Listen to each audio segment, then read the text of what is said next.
सास की घुड़किया बहू की हंसी। गांव की छावनी में एक घर था जिसमें सास बहू का रिश्ता काफी कड़ा था, लेकिन इसके बावजूद एक खास किस्म का अपनापन भी था। राधा देवी, जो इस घर की सास थी, एक बहुत ही कड़ी महिला थीं।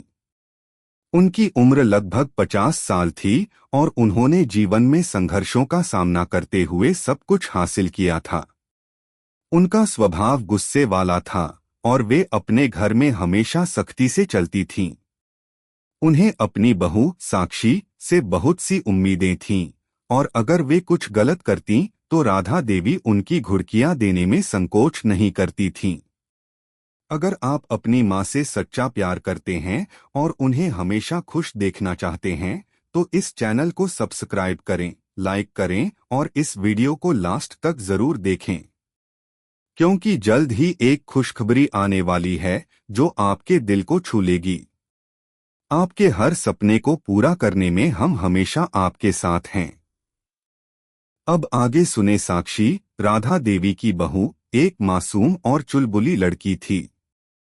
उसकी उम्र करीब 25 साल थी और वह एक अच्छे परिवार से थी।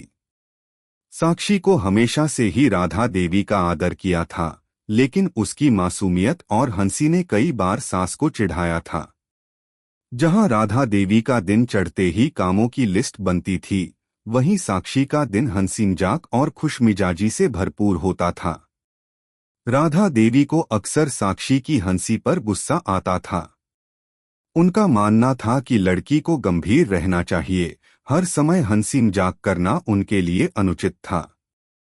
एक दिन जब राधा देवी ने देखा कि साक्षी घर के आंगन में बैठी अपनी सहेली से हंस हंस कर बात कर रही थी, तो वे बिना कोई समय गवाए कमरे में गईं और साक्षी से कहा, तुम्हें शर्म नहीं आती? घर के काम छोड़कर तुम दूसरों के साथ हंसी ठिठोली कर रही हो। साक्षी ने घबराते हुए कहा, माँ, मैं तो बस अपनी सहेली से कुछ बातें कर रही थी।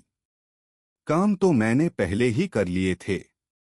राधा देवी ने एक कड़ी नजर साक्षी पर डाली और कहा, काम पहले कर लो, फिर हंसी मजाक करो। जो घर की जिम्मेदारी उठाए वही खुश रह सकता है, बाकी सभी को समझाना पड़ता है। यह सुनकर साक्षी ने हल्के से मुस्कुराते हुए कहा, माँ, अगर मैं हंसी ठिठोली न करूंगी तो इस घर में सब कौन हंसेगा? राधा देवी की आंखों में गुस्सा था, लेकिन साक्षी की हंसी ने उनका गुस्सा थोड़ी देर के लिए कम कर दिया। वे बुदबुदाती हुई बाहर चली गईं। समय बीतता गया और साक्षी और राधा देवी के बीच का रिश्ता थोड़ा और जटिल होता गया। राधा देवी ने साक्षी की हंसी को हमेशा ही किसी कमजोरी की तरह देखा, जबकि साक्षी इसे अपने जीवन के संघर्षों को हल्के में लेने के तरीके के रूप में देखती थी। वह जानती थी कि जिंदगी में संघर्ष आते हैं, लेकिन उन्हें हंसी और मस्ती से हल्का किया जा सकता है। एक दिन साक्षी को बगीचे में काम करते हुए देखा गया।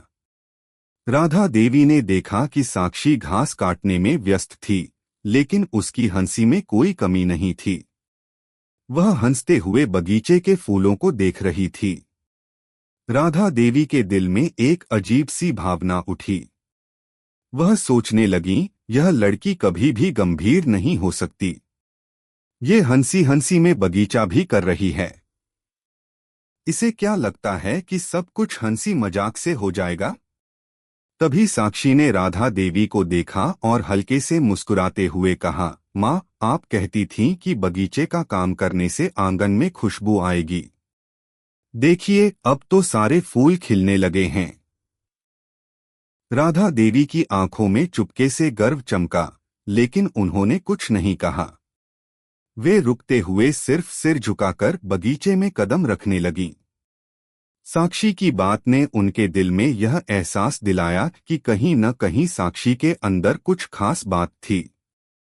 साक्षी की हंसी, जो कभी राधा देवी को चिढ़ाती थी, अब उन्हें समझ में आने लगी थी।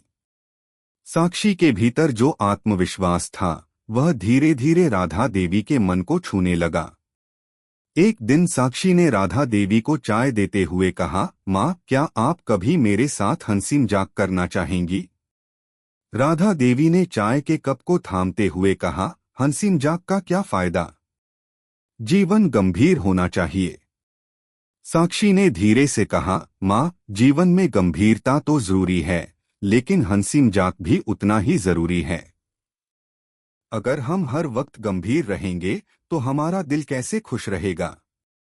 हम जिंदगी के छोटे छोटे पलों का आनंद कैसे लेंगे?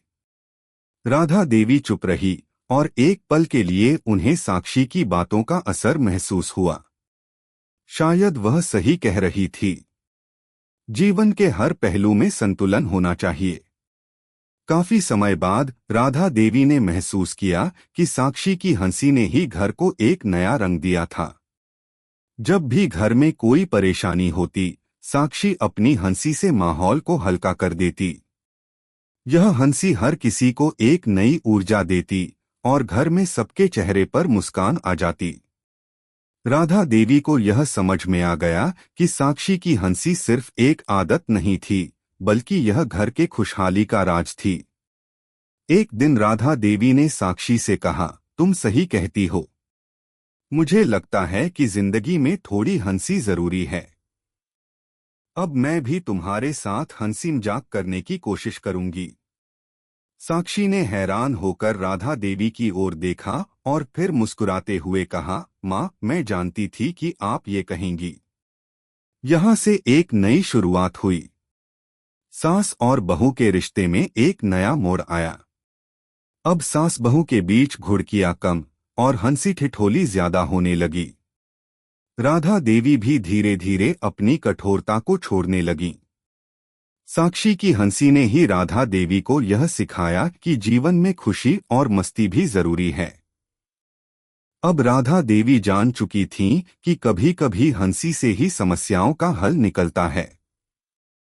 समय के साथ सास और बहू के रिश्ते में और भी बदलाव आए। साक्षी की हंसी और राधा देवी की समझदारी ने उनके रिश्ते को और भी मजबूत बना दिया। अब दोनों एक दूसरे के साथ हंसते हंसते घर के कामों को निपटाते और उनके चेहरे पर मुस्कान बनी रहती। अंत में राधा देवी ने साक्षी से कहा, तुम सही कहती हो बेटा। यह घर अब पहले से कहीं ज्यादा खुशहाल है। तुम्हारी हंसी ने हमारी जिंदगी को नया रंग दिया है। साक्षी मुस्कुराते हुए बोली, माँ, यही तो है जिंदगी का असली मकसद। अगर हम हंसी से ही एक दूसरे को खुश रख सकते हैं तो क्यों न हम इसे अपनाएं। राधा देवी ने साक्षी की बातों को समझते हुए सिर झुका लिया। अब उनका दिल भी साक्षी की हंसी के साथ खुश था। सास की घुड़कियां और बहू की हंसी अब एक ऐसे रिश्ते में बदल गई थीं जो समझदारी और प्यार से भरा था। अगर आपको हमारे वीडियो पसंद आए तो कृपया चैनल को सब्सक्राइब करें, लाइक करें और अपने विचार कमेंट में जरूर साझा करें।